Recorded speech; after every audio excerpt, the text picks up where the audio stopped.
ஒரு நோயை அழிக்கிற மந்திரம். சாக போற கண்டிஷன், ஒருத்தர் வந்து படுக்கையா இருக்காரு, இல்ல கேன்சர் வந்துருச்சு, எய்ட்ஸ் வந்துருச்சு, இல்ல வந்து ஏதோ ஒரு புது நோய் வந்துருச்சு, ஏதோ ஒரு வைரஸ் வந்து அட்டாக் ஆயிடுச்சு, அவள்தான் முடிஞ்சு போச்சு அப்படின்னு ஒரு நிலைமை வரும்போது நீங்க இந்த மதத்தை கடைசி அஸ்திரமா எடுக்கணும். கடைசி அஸ்திரமா. அப்ப முதல் அஸ்திரம் ரெண்டாவது அஸ்திரம் என்னன்னு கேளுங்க, அடுத்து சொல்றேன். குருஜி, இப்போ நோயாளிக்கு வந்து இந்த மந்திரம் எல்லாம் சொல்ல தெரியல, அவர் சார்பா நம்ம டெய்லி சொல்லலாங்களா? தாராளமா சொல்லலாம். இப்ப நான் சொன்ன இந்த மந்திரம் இன்னைக்கு உங்களுக்கு பயன்படலாம், பயன்படாம போகலாம். இன்னும் ஒரு வருஷம் கழிச்சு, 5 வருஷம் கழிச்சு, 10 வருஷம், 20 வருஷம், 50 வருஷம் கழிச்சு என்ன நடக்கும்னு யாருக்குமே தெரியாது. சரியா?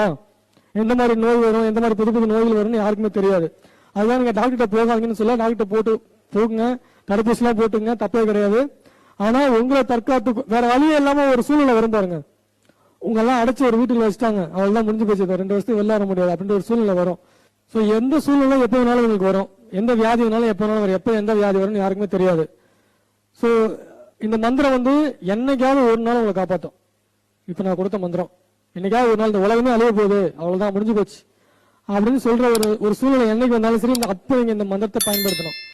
இந்த வியாதி வந்து இப்ப வந்து புத்துநோய்க்கும் சரியாகுமா? எந்த நோயா இருந்தாலும் சரியாகும். ஏன்னா என்கிட்ட ஒரு புத்துநோய் கேஸ் வந்தது. எந்த நோயா இருந்தாலும். நன்றி சாமி.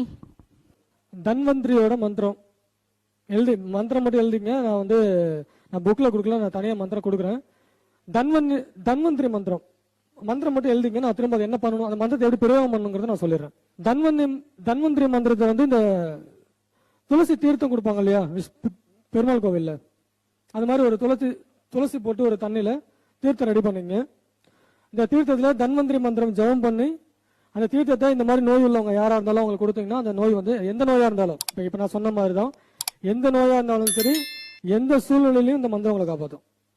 எந்த நோயா இருந்தாலும், தலைவலியா இருந்தாலும் சரி, இல்ல வந்து தலையே போற வழியா இருந்தாலும் சரி, உங்களை காப்பாத்திடும். தன்வந்திரி மந்திரம் துளசி தீர்த்தத்துல மந்திரம் ஜெபம் பண்ணி கொடுக்கணும்.